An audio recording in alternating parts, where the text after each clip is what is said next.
I'm Leah. I'm a librarian at the Goodman Public Library, and I'm so glad you've joined me today for Chapter 35 of Anne of Green Gables by Lucy Maud Montgomery as part of Halifax Public Library's virtual library. Now, when we left off last time, Anne had begun her first...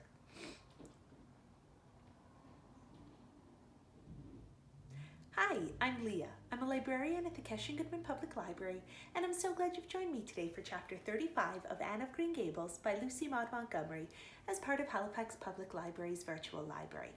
Now, when we left off last time, Anne had begun her first year at Queen's studying to be a teacher and had learned about the Avery Scholarship, which she is now determined to win.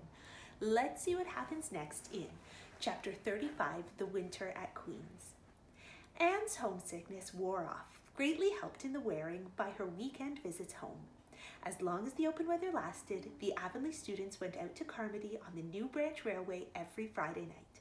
Diana and several other Avonlea young folks were generally on hand to meet them, and they all walked over to Avonlea in a merry party. Anne thought those Friday evening gypsyings over the autumnal hills in the crisp golden air, with the home lights of Avonlea twinkling beyond, were the best and dearest hours in the whole week. Gilbert Blythe nearly always walked with Ruby Gillis and carried her satchel for her.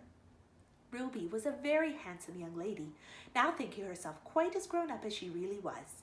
She wore her skirts as long as her mother would let her and did her hair up in town, though she had to take it down when she went home. She had large, bright blue eyes, a brilliant complexion, and a plump, showy figure.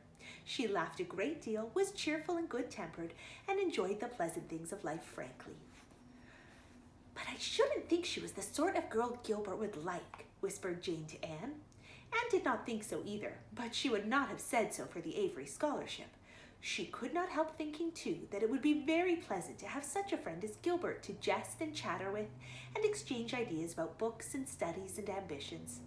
Gilbert had ambitions, she knew, and Ruby Gillis did not seem the sort of person with whom such could be profitably discussed.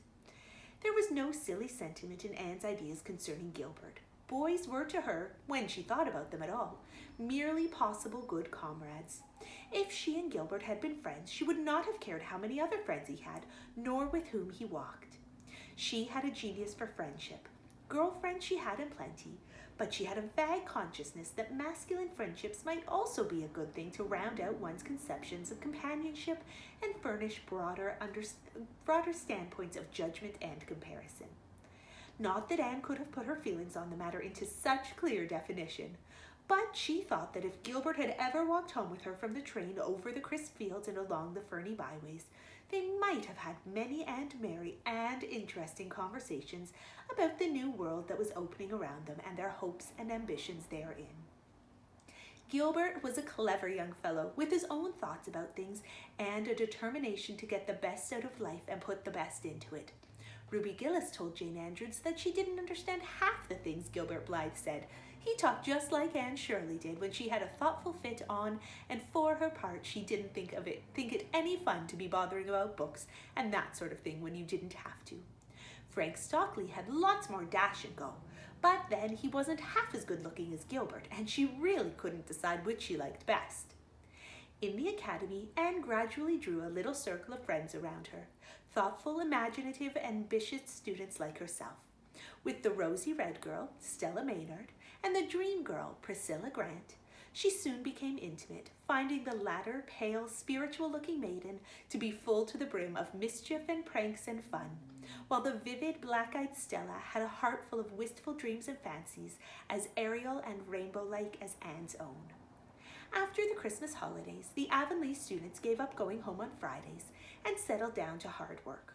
By this time, all the Queen's scholars had gravitated into their own places in the ranks, and the various classes had assumed distinct and settled shadings of individuality. Certain facts had become generally accepted. It was admitted that the medal contestants had practically narrowed down to three: Gilbert Blythe, Anne Shirley, and Lewis Wilson. The Avery Scholarship was more doubtful, any one of a certain 6 being a possible winner. The bronze medal for mathematics was considered as good as won by a fat, funny little up-country boy with a bumpy forehead and a patched coat. Ruby Gillis was the handsomest girl of the year at the academy.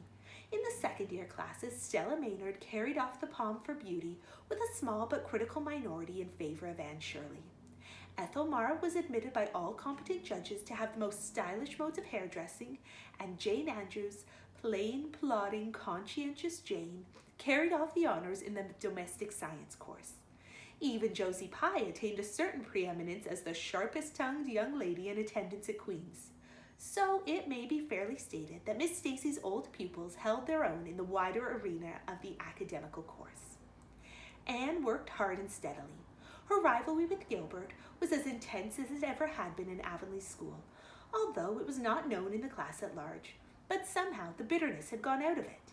Anne no longer wished to win for the sake of defeating Gilbert, rather for the proud consciousness of a well-won victory over a worthy foeman. It would be worthwhile to win, but she no longer thought life would be unsupportable if she did not. In spite of lessons, the students found opportunities for pleasant times. Anne spent many of her spare hours at Beechwood and generally ate her Sunday dinners there and went to church with Miss Barry.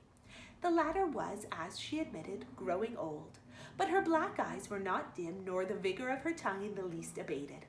But she never sharpened the latter on Anne, who continued to be a prime favorite with the critical old lady. "That Anne girl improves all the time," she said. "I get tired of other girls. There is such a provoking and eternal sameness about them. Anne has as many shades as a rainbow, and every shade is the prettiest while it lasts.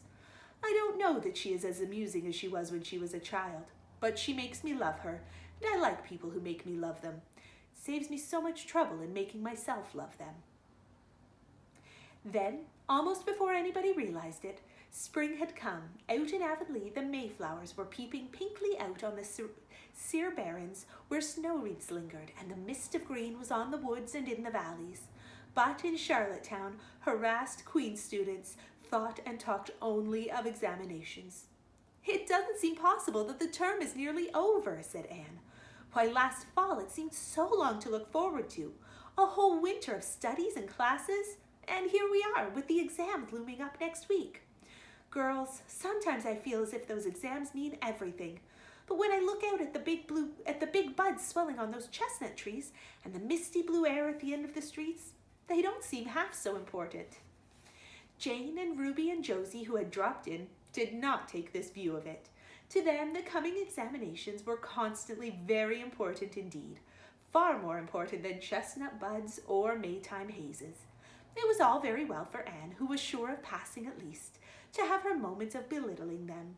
But when your whole future depends on them, as the girls truly thought theirs did, you could not regard them philosophically. "I've lost 7 pounds in the last 2 weeks, sighed Jane.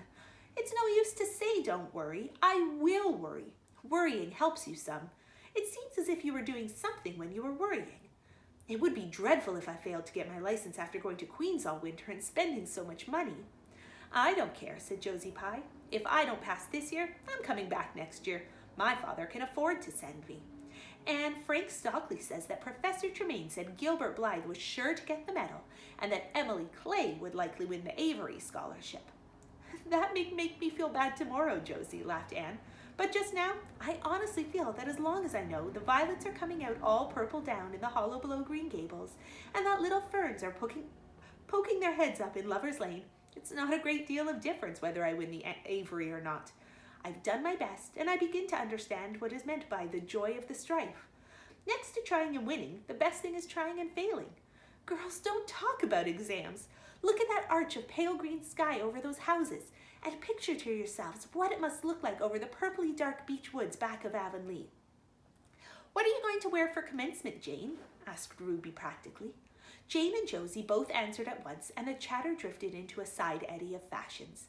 But Anne, with her elbows on the windowsill, her soft cheek laid against her clasped hands, and her eyes filled with visions, looked out unheedingly across city roof and spire to that glorious dome of sunset sky, and wove her dreams of a possible future from the golden tissue of youth's own optimism.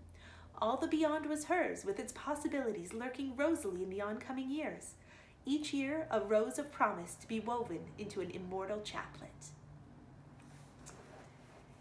Thank you so much for joining me today, and I hope you'll be back next time when we read chapter 36 of Anne of Green Gables.